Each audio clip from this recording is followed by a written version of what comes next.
इस वक्त आप समझें कि एस्टेब्लिशमेंट और अदलिया के दरमियान तहरीक इंसाफ के इशू पर लड़ाई चल रही है। अदलिया मुकम्मल तौर पर तहरीक इंसाफ की सहूलतकारी कर रही है और उस सहूलतकारी की वजह से तहरीक इंसाफ के ऊपर एस्टेब्लिशमेंट और अदलिया की लड़ाई है। जजों के अंदर ये सोच पैदा हो गई है कि अगर हम फौज के कहने पे किसी को इक़्तिदार से निकाल सकते हैं तो हम खुद भी निकाल सकते हैं। निकालना तो हम नहीं है। मेरा ख्याल है एक तो मुस्लिम लीग नून ने इसहाक डार को डिप्टी प्राइम मिनिस्टर बनाकर बिलावल के डिप्टी प्राइम मिनिस्टर बनने के रास्ते को रोका है। ये एक प्रपोजल चल रही थी कि जी बिलावल भुट्टो को डिप्टी प्राइम मिनिस्टर बनाया जाए और पीपल्स पार्टी कैबिनेट में वापस आ जाए। अस्सलाम वालेकुम नाज़रीन, आप देख रहे हैं प्रोग्राम अंदर की बात मुज़म्मिल सोहरवर्दी के साथ। मैं हूं आपकी मेजबान इकरार और हमारे साथ मौजूद है आपके पसंदीदा तक जाने का मुज़म्मिल साहब। अस्सलाम वालेकुम sir, welcome to the show. क्या हाल है आपके? वालेकुम सलाम। बिल्कुल ठीक। आप सुनाएं। आप लगता है संडे घर बैठ के मना रही हैं, घर से शो कर रही हैं। जी सर, अल्हम्दुलिल्लाह। बस एक दिन होता है ना संडे का, फैमिली डे। खैर सर, आगे बढ़ेंगे और बात करेंगे कुछ अदालती मामलात को लेकर। तो हाई कोर्ट के जो जजेस है ना, उनकी जानिब से तजावीज दी गई हैं मुदाखलत को रोकने के लिए, और कहा गया है कि पैरामीटर्स भी तय किए जाने चाहिए और एक रिपोर्ट देनी चाहिए। अगर किसी जज को भी लगता है कि मुदाखलत हो रही है तो उससे मुतालिक रिपोर्ट ने 7 दिन के अंदर रिपोर्ट देनी चाहिए। अंतर की बात क्या है, अब ये मामला कौन सा रुख इख्तियार करेगा? देखिए, अब बात यह है कि आसमा जहांगीर कॉन्फ्रेंस में मंसूर अली शाह साहब ने भी कहा है कि एक फायर वॉल बननी चाहिए और जुडिशरी में कोई मुदाखलत नहीं होनी चाहिए। अतर मनिल्ला साहब ने भी खिताब किया। काजी फायज ईसा साहब ने कराची में खिताब किया और इसी किस्म की बात की। तो हमने सुप्रीम कोर्ट के 3-4 सीनियर जजेस से, फिर हमने लाहौर हाई कोर्ट के फुल बेंच की तजावीज, फुल कोर्ट की तजावीज, इस्लामाबाद हाई कोर्ट की फुल कोर्ट की मुतफिका तजावीज, सब कुछ ही सबके सामने आ गया है और सबने देख लिया है। अब सवाल ये है कि इस वक्त आज ये इशू क्यों है कि अदलिया में मुदाखलत हो रही है। क्या हाई कोर्ट या सुप्रीम कोर्ट के जजेस को मेरे केस का फैसला करने के लिए मुदाखलत हो रही है? नहीं। या किसी आम शहरी के केस का फैसला करने में मुदाखलत हो रही है? नहीं। या आम शहरियों को इंसाफ देने में मुदाखलत हो रही है? नहीं। इस वक्त आप समझें कि एस्टेब्लिशमेंट और अदलिया के दरमियान तहरीक इंसाफ के इशू पर लड़ाई चल रही। अदलिया के जजेस तहरीक इंसाफ के साथ खड़े हैं, एस्टेब्लिशमेंट जो है वो तहरीक इंसाफ के मुखालिफ खड़ी है। एस्टेब्लिशमेंट का ख्याल है कि 9 मई के मुल्जमान की जमानत नहीं होनी चाहिए। अदलिया का ख्याल है कि 9 मई कोई बहुत बड़ा जुर्म नहीं है। अगर जीएचक्यू पे हमला हुआ है, अगर कोर कमांडर का घर जलाया गया है, तो इन सब की जमानतें हो जानी चाहिए। ये कोई ऐसे बड़े जुर्म नहीं हुए। अगर फैसलाबाद में आईएसआई के दफ्तर पर हमला हुआ है, तो अदलिया का ख्याल है कि ये कोई बड़े जुर्म नहीं है कि हम इन पर मुल्जमान को जमानतें ना दें और इनकी जमानतें हो जानी चाहिए। इस्टेब्लिशमेंट का ख्याल है कि जो सियासतदान ये 9 मई में मुलव्वस हैं, अगर उनकी जमानतें हों तो वो उन्हें 16 एमपीओ में पकड़ के अंदर रखना चाहते हैं। अदलिया का ख्याल है कि इनको 16 एमपीओ में पकड़ना बड़ा जुल्म है। जब हमने इनको रिहा कर दिया है तो फिर आप इनको पकड़ेंगे तो हम उस डीसी को भी अंदर कर देंगे। तो लड़ाई तो तहरीक इंसाफ पर है, जिसमें एक सियासी जमात का मौकफ है कि अदलिया मुकम्मल तौर पर तहरीक इंसाफ की सहूलतकारी कर रही है और उस सहूलतकारी की वजह से तहरीक इंसाफ के ऊपर एस्टेब्लिशमेंट और अदलिया की लड़ाई है। ये अदलिया और एस्टेब्लिशमेंट की लड़ाई को मेरे और आपके ऊपर तो है नहीं कि अदलिया तमाम लोगों को जल्द अज जल्द इंसाफ देना चाहती है और एस्टेब्लिशमेंट उसको कह रही है कि आपने लोगों के मुकदमात का जल्द इंसाफ नहीं देना। ऐसी तो बात नहीं है। अदलिया मुल्क में टैक्स के मुकदमात का फैसला करना चाहती है और एस्टेब्लिशमेंट कह रही है कि आपने टैक्स के मुकदमात का फैसला नहीं करना। ऐसी बात भी नहीं है। लड़ाई किस बात पे है? लड़ाई तो तहरीक इंसाफ की के मुकदमात के ऊपर है। उस पर एस्टेब्लिशमेंट का एक और मौकफ है और अदलिया का एक और मौकफ है। मैं कहता हूं कि जजेस जो है, क्या ये बात दुरुस्त नहीं है? हम इसको ज्यादा नहीं देखते। जिस तरह तहरीक इंसाफ के मुखालिफ सियासतदानों के मुकदमात पर अदलिया का जो रवैया था, क्या आज तहरीक इंसाफ के लिए वो रवैया है?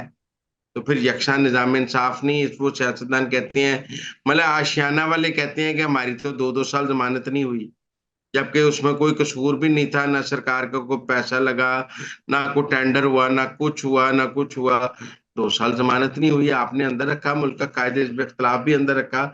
लेकिन आप तहरीक इंसाफ वालों के मुकदमात में जल्दी जमानतें लेते हैं, रात को देर तक, मतलब chief justice Peshawar high court जो है वो बड़े ही नोहा पढ़ के और आहोजारियां करके रिटायर हुए हैं। और उन्होंने कहा है कि मेरे ऊपर एक सियासी जमात की हिमायत का तासुर था जो गलत था। मैं कहता हूँ वो तासुर क्यों था भाई, वो इसलिए तासुर था कि चीफ जस्टिस साहब आपने रात 10 बजे अदालत खोल के सरताज गुल की जमानत ली। हमें कोई इतराज नहीं, आप रात 10 बजे तहरीक इंसाफ के लिए अदालतें खोलकर जमानतें लें, लेकिन आप ये भी तो बताएं ना कि क्या पाकिस्तान के या केपी के किसी आम शहरी के लिए, किसी आम खातून के लिए, मजलूम के लिए आपने रात 10 बजे अदालत खोली, उसकी जमानत ली? क्या कोई सकीना बीबी, मर्जा बीबी, कोई आम शहरी वो अदालत रात को पहुंचा तो उसको जब ताला नजर आया तो क्या चीफ जस्टिस साहब आपने उसके लिए रात को घर से आए कि जमानत लेनी है मैंने? और अगर आप सिर्फ सरताज गुल के लिए आए तो फिर वो यकसा निजाम इंसाफ की नफी थी और एक सियासी जमात की सहूलतकारी थी। अगर बाकी लोगों को इस तरह जमानतें नहीं मिलती और एक सियासी जमात के लोगों पर जमानतों की लूट सेल है, तो फिर वो इंसाफ नहीं है। आप फायरवॉल बना लें, आप 100 फायरवॉल्स बना लें। अगर पाकिस्तान की अदलिया ने पाकिस्तान में एक सियासी जमात की सहूलतकारी जारी रखने के लिए कोई फायरवॉल बनानी है तो जरूर बनाए, हमें कोई इतराज नहीं है। लेकिन ये रखें कि ये पाकिस्तान के आम शहरी के लिए अदलिया ये लड़ाई नहीं लड़ रही, ये एक सियासी जमात की सहूलतकारी के लिए ये लड़ाई लड़ी जा रही है। मतलब मैं आपको, अब क्या मंजरनामा है मेरे नजदीक, ये मंजरनामा है कि 70 साल से इस मुल्क में एक ही एस्टेब्लिशमेंट थी, वो थी फौज, और हम सब फौज को एस्टेब्लिशमेंट समझते थे। अब एक नई एस्टेब्लिशमेंट बन गई है और वो है जुडिशियल एस्टेब्लिशमेंट, क्योंकि पाकिस्तान की जुडिशरी भी अब खुद को फौज से ज्यादा ताकतवर और फौज से ज्यादा बड़ी एस्टेब्लिशमेंट समझने लग गई है। और उनका ये ख्याल है कि वो पाकिस्तान का सियासी मंजरनामा वो लिख सकते हैं, जैसे फौज का ये ख्याल है कि सियासी मंजरनामा लिखने की ताकत उनके पास है। अब अदलिया का ये ख्याल है कि सियासी मंजरनामा लिखने की ताकत उनके पास है। मेरे ख्याल में जजों के अंदर ये सोच पैदा हो गई है कि अगर हम फौज के कहने पे किसी को इक़्तिदार से निकाल सकते हैं तो हम खुद भी निकाल सकते हैं। निकालना तो हम नहीं है, फौज हमें इस्तेमाल करती है, तो हम खुद भी चाहे तो किसी को निकाल सकते हैं, खुद भी चाहे तो वही काम कर सकते हैं, फौज की मदद के बगैर भी कर सकते हैं। तो लिहाजा पाकिस्तान में एक नई एस्टेब्लिशमेंट, जुडिशियल एस्टेब्लिशमेंट मार्ज वजूद में आ रही है, जो मिलिट्री एस्टेब्लिशमेंट के साथ लड़ाई कर रही है। अब ये दो एस्टेब्लिशमेंट्स की लड़ाई है। मेरा तो मुकदमा 15 साल से सुप्रीम कोर्ट में पेंडिंग है, वो पेंडिंग है, ये लड़ाई उसके लिए नहीं है। किसी का कत्ल का मुकदमा पेंडिंग है, उसके लिए ये लड़ाई नहीं है। ये अदलिया की आजादी को मेरे और आपके मुकदमात के लिए तो मांगी ही नहीं जा रही, ये तो मांगी जा रही है एक सियासी जमात की सहूलतकारी, और उसके साथ साथ जुडिशरी अपने आप को खुद को एस्टेब्लिशमेंट बनाने के लिए और मिलिट्री एस्टेब्लिशमेंट को सरनगू करने के लिए, उसको शिकस्त देने के लिए कर रही है।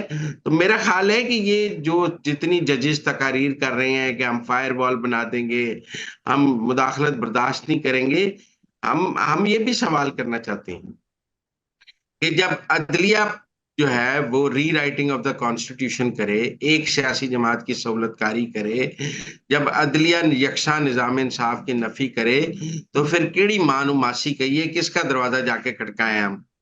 आप फिर तो यहाँ पर एक चीज, कॉन्स्टिट्यूशन यहाँ पर एक चीज आप मैं पूछती, मासक बड़ी टेक्निकल एक चीज है कि एक जो आसमा जहांगीर की कॉन्फ्रेंस हुई है उसमें एक जज की जानिब से, जस्टिस की जानिब से बरमला कहा गया कि माजी में हमसे भी अच्छे बुरे फैसले हुए हैं, हम बुरे फैसलों को ऑन करते हैं, लेकिन अब जो जजेस की लौट आ रही है, कुछ जजेस रहते हैं कि जो कि दुरुस्त फैसले नहीं करते, इंसाफ पर मबनी फैसले नहीं करते, तो उनको घर वापस भेजने का निजाम भी लाना चाहिए, और अगर इस पर कोई पेशरफ्त होती है तो फिर धड़े बन जाते हैं।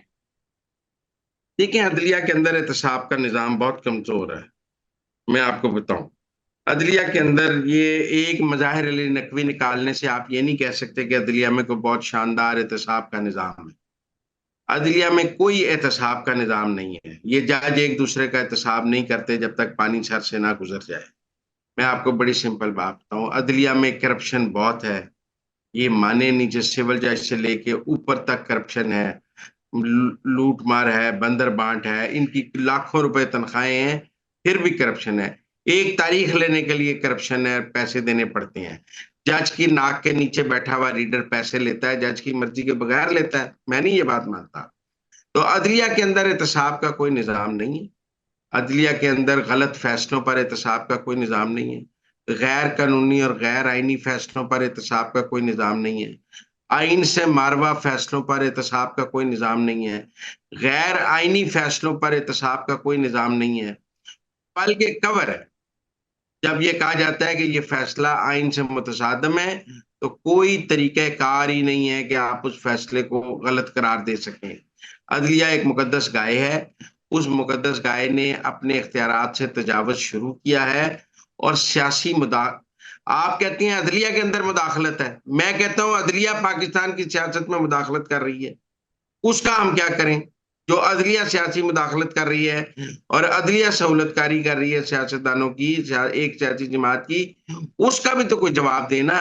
कि क्या अदलिया को खुली इजाजत दी जाए कि वो पाकिस्तान की सियासत में अपने फैसलों के जरिए मुदाखलत करे? मैं आपको एक और मिसाल देता हूँ। गवर्नर पंजाब ने चौधरी परवेज इलाही को एतमाद का वोट लेने का खत लिखा। परवेज इलाही साहब ने एतमाद का वोट नहीं लिया। कानून के मुताबिक चीफ सेक्रेटरी ने परवेज इलाही साहब की हुकूमत मुअत्तल कर दी। वो सुबह लाहौर हाई कोर्ट गए और स्टे ले लिया। 3 हफ्ते का स्टे मिल गया उनको। 3 हफ्ते वो बंदे पूरे करते रहे पुलिस के जरिए, इधर उधर एक एक बंदा पूरा किया। 3 हफ्ते बाद दोबारा हेयरिंग हुई, 1 हफ्ते का और टाइम ले दिया। चौथे हफ्ते जाकर जब बंदे पूरे हो गए, तो उन्होंने कहा हाँ हम तो एतमाद का वोट लेने के लिए तैयार हैं। और जाके एतमाद का वोट ले लिया, जज ने स्टे खत्म कर दिया। इसको सियासी सहूलतकारी कहते हैं। वो जो 4 हफ्ते का स्टे मिला, वो आपने परवेज इलाही की हुकूमत को जिंदगी देने के लिए 4 हफ्ते का स्टे दिया, क्योंकि chief justice Lahore high court का दामाद तहरीक इंसाफ का वजीर था। सब कहते थे वो दामाद हाई कोर्ट है, इसलिए चौधरी परवेज इलाही को वो स्टे मिला, या वो पहले मुकदमे में डिस्चार्ज हो जाते हैं। तो जो अदलिया की तरफ से सियासी मुदाखलत है और एक सियासी जमात की सरपरस्ती है, उसकी भी कोई फायरवॉल बना लें, उसका भी कोई हल हमें बता दें। वरना हम मिलिट्री एस्टेब्लिशमेंट से लड़ते लड़ते जुडिशियल एस्टेब्लिशमेंट का शिकार हो जाएंगे। सर अगर दूसरी स्टैब्लिशमेंट भी जोर पकड़ लेती है, हमारे से वजूद में आ जाती है, जिस तरह कोच की स्टैब्लिशमेंट है, तो जैसा कि आपने पिछले प्रोग्राम में बताया था कि बेसिकली ये स्टेक होल्डर्स की लड़ाई है, तो फिर क्या होगा? अभी मुदाखलत की ये रेशो है, तो अगर ये मारूफ वजूद में आ जाती है, होल्ड पकड़ लेती है, तो फिर आप पाकिस्तान का मुस्तकबिल कैसे देख रहे हैं? फिर दो एस्टेब्लिशमेंट आपस में लड़ेंगी। फिर फौज और अदलिया की लड़ाई इस वक्त भी जारी है। भाई इस वक्त क्या हो रहा है? फौज और अदलिया की लड़ाई जारी है तहरीक इंसाफ के ऊपर। फौज और अदलिया की लड़ाई देखे ना जी। आपने, मैं ये कहता हूं गवादर हक दो तहरीक का जो रहनुमा था उसे अदालत से गिरफ्तार किया गया। अदालत ने कोई फर्क नहीं पड़ा, किसी ने कोई जज के कानों पर रींग नहीं जीती। इमरान खान को अदालत के हाथे से गिरफ्तार किया गया, पूरी अदलिया हिल गई, मर्सिडीज में बुलाया, जजेस के गेट से अंदर बुलाया। वो भी पाकिस्तान दा आम शहरी सी। वो बाद में कहता रहा कि जी अगर इमरान खान की जेल से अदालत से गिरफ्तारी नाजायज है तो मेरी भी नाजायज है, मुझे भी छोड़ दें। फिर 2 महीने लग गए। तो जब एक सियासी जमात, एक सियासी रहनुमा की सहूलतकारी का सवाल होगा कि अगर कोई 4 5 6 जजेस किसी मखसूस हाई कोर्ट्स के, या हाई कोर्ट्स में ऐसे जजेस की लॉट आ गई है जो प्रो पीटीआई हैं। मैं आपको बताऊं ऐसे जजेस भी बन गए हैं हाई कोर्ट में जिन्होंने पीटीआई के टिकट पे इलेक्शन लड़ा हुआ है, और उनको फिर जब वो टिकट पे इलेक्शन लड़के हार गए, बाद में तहरीक इंसाफ ने उन्हें हाई कोर्ट का जज बना दिया। तो ऐसे लोग भी हाई कोर्ट्स के जज हैं जो तहरीक इंसाफ के टिकट पे इलेक्शन लड़े हैं एमपीए का। मैं पुरानी बात नहीं कर रहा, मैं 2013 की बात कर रहा हूँ। उसके बाद उनको 18 में जब हुकूमत आई तो वजीर बना दिया। तो इसलिए ये अब एक अदलिया की सियासी सहूलतकारी का सवाल भी इस मोटिव में देखा जाना चाहिए। कोई बात करें तो फिर तौहीन अदालत भी है। मैं ज्यादा बात नहीं करना चाहता, लेकिन ये बात अपनी जगह हकीकत है। बिल्कुल दुरुस्त फरमाया आपने। आगे बढ़ेंगे, और जैसा कि हमने बाबर सत्तार के हवाले से डिस्कस किया था अपने प्रोग्राम में, तो अब वजाहत सामने आई है। इस वजाहत का मकसद क्या है, क्या जरूरत आन पड़ी है, अंदर की बात क्या है? देखिए, बाबर सत्तार साहब ने, उन्होंने ये मान लिया कि उनके पास अमेरिका का ग्रीन कार्ड है। अब सवाल ये बहस हो गई है कि जी ग्रीन कार्ड तो अमेरिका की शहरियत नहीं है, तो लिहाजा उन्होंने को पाकिस्तान के ड्यूल नेशनैलिटी का कानून नहीं तोड़ा। मैं अखलाकी तौर पर बात करता हूँ। ग्रीन कार्ड परमानेंट रेजिडेंसी है अमेरिका की। एक आदमी पाकिस्तान में हाई कोर्ट का जज है और उसने अमेरिका का ग्रीन कार्ड रखा हुआ है। क्यों? उनको जिस दिन जज बने थे सरेंडर कर देना चाहिए था। उन्हें ग्रीन कार्ड सरेंडर कर देना चाहिए था। क्यों नहीं उन्होंने ग्रीन कार्ड सरेंडर किया? वो अमेरिका की परमानेंट रेजिडेंटशिप क्यों करना रखना चाहते हैं अपने पास, जबकि वो हाईकोर्ट के जज हैं लाहौर। यहाँ से उन्होंने पेंशन भी लेनी है, पक्की नौकरी है उनकी। सुप्रीम कोर्ट के भी जज हो सकते हैं, हाईकोर्ट के चीफ जस्टिस, इस्लामाबाद हाईकोर्ट के चीफ जस्टिस भी हो सकते हैं। इसके बावजूद वो अपना मुस्तकबिल अमेरिका में देखते हैं। मैं बच्चों की बात नहीं कर रहा, चलो जी, बीवी शहरी है, बच्चे शहरी हैं जी, उनकी अपनी मर्जी है। बाबर सत्तार साहब का उन पर रोब नहीं है, हम मान लेते हैं। लेकिन बाबर सत्तार साहब को खुद तो ग्रीन कार्ड सरेंडर कर देना चाहिए था। इतनी इखलाकियात तो होनी चाहिए थी ना कि आप ग्रीन कार्ड सरेंडर कर देते।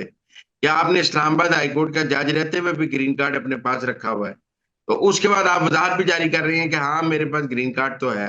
भाई अगर ग्रीन कार्ड है तो ये भी शर्म की बात है कि अगर हमारे हाई आला अदलिया के जजेस किसी दूसरे मुल्क की परमानेंट रेजिडेंटशिप रखें, चाहे पासपोर्ट ना भी रखें, तो क्यों रखें?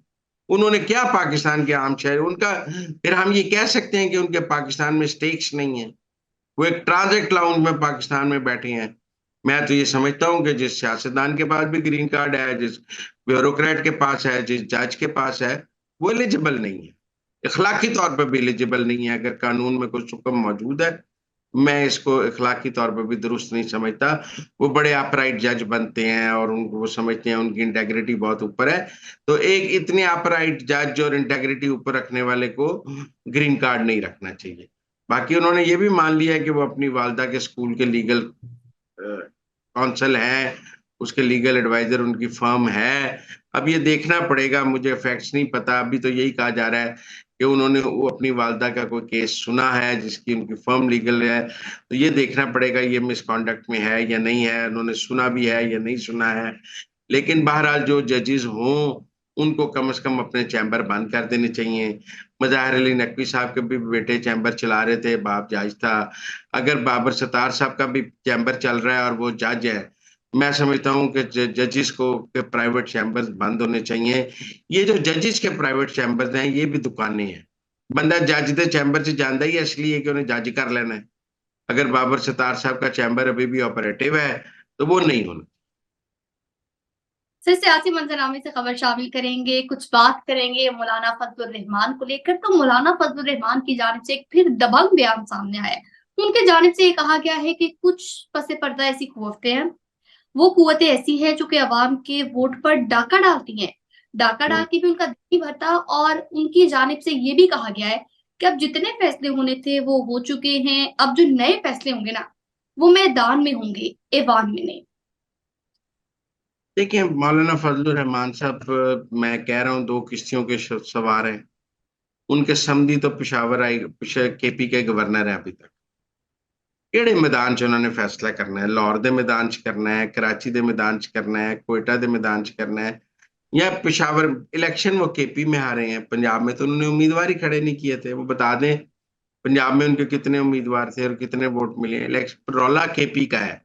केपी में उनके समधी अभी तक गवर्नर है। कोई तहरीक चलानी है तो जाके तहरीक इंसाफ केपी के में जाके चला लें और वहां गंडापुर के खिलाफ तहरीक चलाएं जो उनको चैलेंज करता है, जिससे उनके गिले हैं। बाकी अगर वो फौज से लड़ना चाहते हैं या वो फौज से नाराज हैं, तो ये उनका और फौज का मामला है। उन्होंने कई दफा फौज से सुलह भी की है, कई दफा फौज से लड़ाई भी की है। फिर वो आर्मी चीफ के घर भी चले जाते हैं, वो फौज के कहने पे धरना खत्म भी कर देते हैं। तो उनका और फौज की लव हेट रिलेशनशिप चलती रहती है। आजकल जरा हमें हेट नजर आ रहा है, लेकिन कोई ऐसी बात नहीं, ये लव में भी बदल सकती है और फौज को उनसे डील करना आता तो सर, यहाँ पर एक बात भी मैं पूछना चाहूंगी, आई एम श्योर हमारे नाज़रीन भी पूछना चाहेंगे कि सुनने में आ रहा है जरा के मुताबिक कि मौलाना फजलुर रहमान की जमात की जानिब से एक बहुत ही अहम हलका था जहां पर उनका उम्मीदवार हर दफा जीतता था, लेकिन वो सुन्नी तहात काउंसिल की जो उम्मीदवार था उसके हक में वहां से वो दस्तबरदार हो गया, जिसकी वजह से वहां पर कौमी असम्बली की सुन्नी तहात काउंसिल के उम्मीदवार ने सीट जीती थी।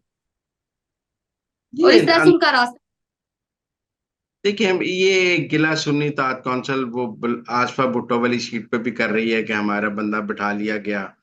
अब कोई उनसे पूछे कि आपने बाद में बिलावल वाली सीट पर बंदा क्यों नहीं खड़ा किया, तो ये सियासी जमातें। अब मौलाना से कोई सवाल करे कि डेरा इस्माइल खां के जिमनी इंतखाबात का उन्होंने बाइकाट क्यों किया, अपनी बाई नशिस्त पर कुंडी ने तो अपने भाई को खड़ा कर लिया, आपने क्यों बाइकाट किया, या अब भी फौज ने आपको रोका वहां इलेक्शन लड़ने से, तो ये बहुत से सवाल आते हैं। आप पोस्चर खुद करते हैं, पॉलिसी कुछ और होती है। मौलाना मैंने कहा दो किश्तियों के सवार हैं, हुकूमत में भी मौजूद हैं और अपोजिशन का जेस्चर भी देना चाहते हैं, लेकिन इस वक्त एस्टेब्लिशमेंट को सूट करता है कि वो ये गुफ्तगू करें, क्योंकि इससे होगा ये कि खाली तहरीक इंसाफ तो नहीं ना ये गुफ्तगू कर रही, मौलाना भी कर रहे हैं, तो ऑडियंस डिवाइड हो जाएगी और पीटीआई को अकेली मजामत का निशान नहीं बन सकेगी। मेरे ख्याल में अगर वो ऐसी गुफ्तगू जारी भी रखें तो एस्टेब्लिशमेंट माइंड नहीं करेगी। सर यहाँ पर एक और अहम खबर शामिल करेंगे नून लीग को लेकर। तो इसहाक डार अब डिप्टी वजीर आजम बन चुके हैं।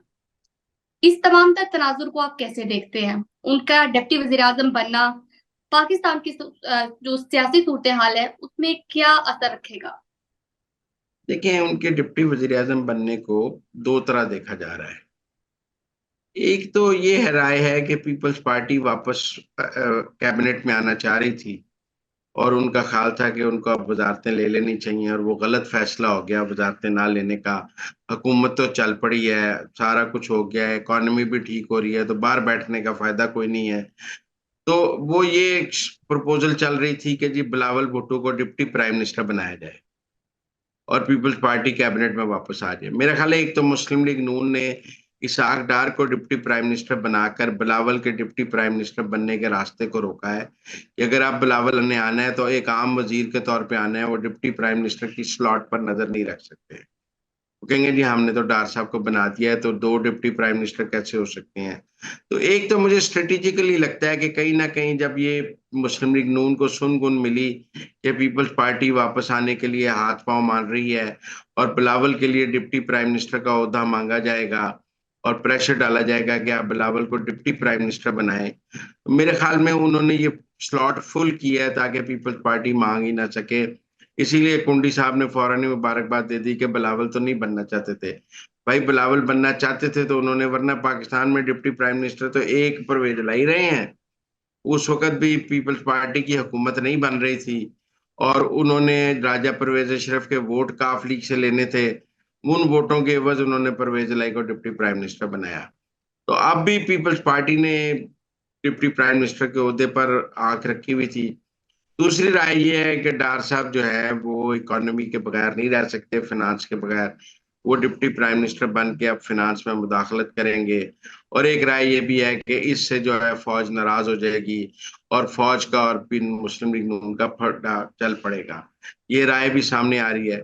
मेरे ख्याल में ज्यादा राय ये है कि पीपल्स पार्टी का रास्ता रोका गया है और बिलावल को डिप्टी प्राइम मिनिस्टर बनने से रोका गया है और पीपल्स पार्टी को मैसेज दिया गया है कि आप इस पोस्ट पे नजर ना रखें, आना है तो सादा वजारत में आए, और फॉरेन मिनिस्ट्री भी नहीं देने का मूड है। तो इसलिए मेरे ख्याल में कहीं ना कहीं पीपल्स पार्टी का रास्ता रोकने के लिए ये मूव खेली गई। तो नाज़रीन, ये थी आज की अंदर की बातें। हमें दीजिए इजाजत। अल्लाह निगहबान।